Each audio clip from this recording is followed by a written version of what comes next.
Oke teman-teman, sekarang kita lanjutkan belajar tentang perbandingan trigonometri di kuadran 2 ya. Ini tadi kuadran 1. Oke, ini kuadran 2. Nah, sekarang kita lanjut ke sudut di kuadran 2 ya. Jadi misalkan kita punya suatu sudut di kuadran 2, misalkan theta gitu ya. Kalau misalkan kita mau mencari sin theta, gimana nih teman-teman? Sin theta. Oke, misalkan kita gambar sudutnya dulu ya. Anggaplah misalkan seperti ini nih, di sini nih, ya. Jadi sudutnya kan diambil yang dari sini teman-teman ya. Misalkan ini seperti ini. Nah, ini misalkan theta. Oke. Nah, ini kan tetanya di kuadran 2 teman-teman.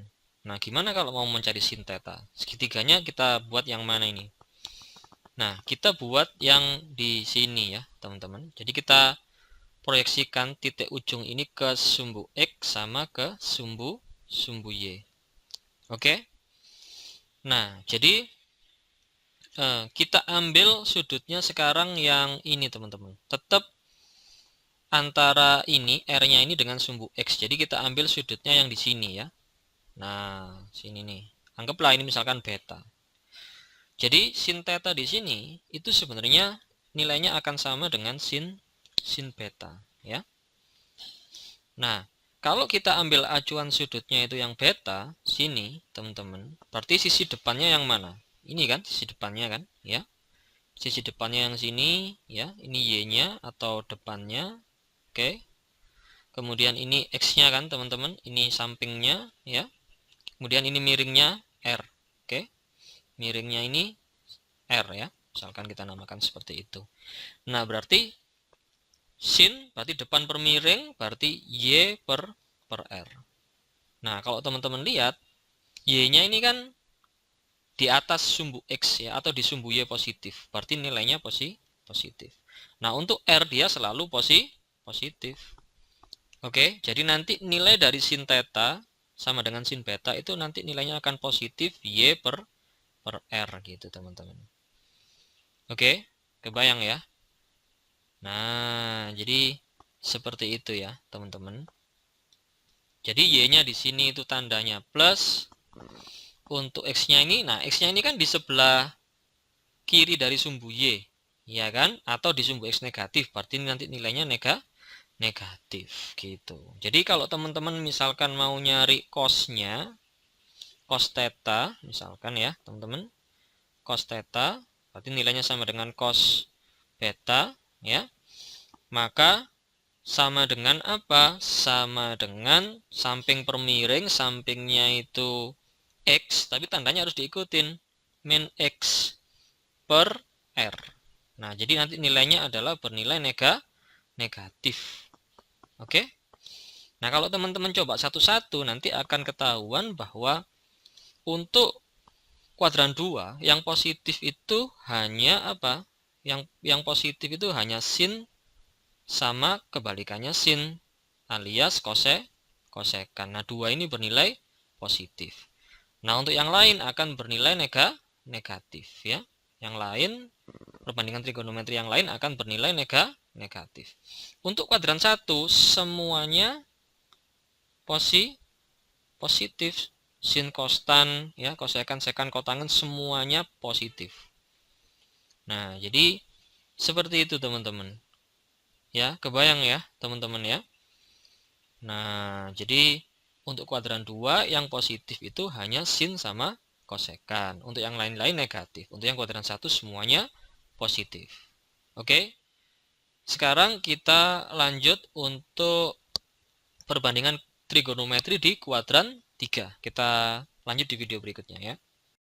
Oke teman-teman, sekarang kita lanjut untuk perbandingan trigonometri di kuadran 3 ya, berarti antara 180 dan 270. Misalkan aku gambarkan seperti ini ya teman-teman sudutnya, misalkan seperti ini. Nah, seperti ini misalkan ya.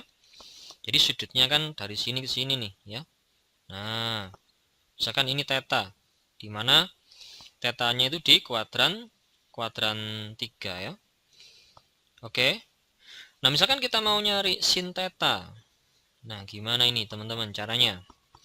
Seperti sebelumnya ya, kita proyeksikan dulu titik ujung ini ke sumbu X dan sumbu Y. Oke, gini kan ya. Nah, gini teman-teman. Nah, kita pakai segitiga yang mana? Nah, sekali lagi ya, teman-teman, kita tetap menggunakan ya sudut atau segitiga yang acuannya dengan sumbu X. Jadi kita pakainya segitiganya yang ini nih, ya. Nah, yang siku-siku di sini. Terus sudutnya kita pakai betanya yang mana? Betanya yang ini, teman-teman. Ya. Nah, ini beta. Oke. Nah, jadi sin theta di sini nilainya akan sama dengan sin beta. Oke. Ya. Jadi acuannya yang ini. Jadi segitiganya kita pakai yang warna hitam ini. Oke, teman-teman. Nah, jadi sin itu kan depan per miring ya. Depannya yang mana? Depannya sini ya. Jadi ini y-nya ya, depan. Y-nya bernilai positif atau negatif, teman-teman. Nah, ini kan di bawah sumbu X ya, atau di sumbu Y negatif, berarti Y-nya bernilai negatif ya, teman-teman. Sedangkan untuk X-nya ya, yang ini kan di sebelah kiri sumbu Y juga. Nah, berarti ini nilainya negatif juga ya. Ini sampingnya yang sini, teman-teman ya. Sampingnya sama dengan X. Nah, ini nilainya negatif juga karena di sebelah kiri sumbu Y atau di sumbu X negatif. Nah, sedangkan R-nya dia selalu positif. Nah, dari sini nanti kita bisa lihat bahwa sin-nya depan per miring karena ini negatif, berarti negatif Y per miringnya R. Ya, jadi nilainya nanti akan negatif sin-nya. Nah, seperti itu, teman-teman.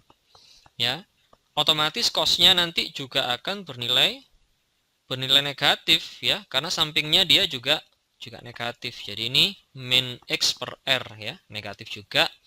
Nah, yang positif apa? Yang positif adalah tan-nya. Kok bisa? Karena keduanya bernilai negatif.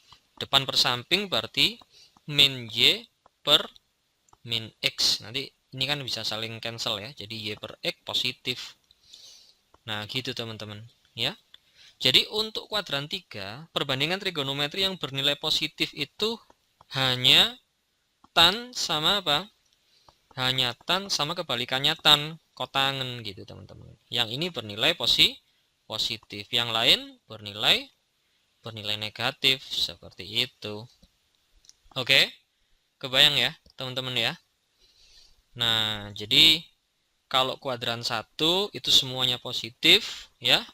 Kuadran 2 yang positif hanya sin sama kosekan, yang lain negatif. Kalau kuadran 3 yang positif tangen sama kotangen, yang lain negatif. Nah, untuk kuadran 4 kita lanjutkan di video berikutnya ya, teman-teman.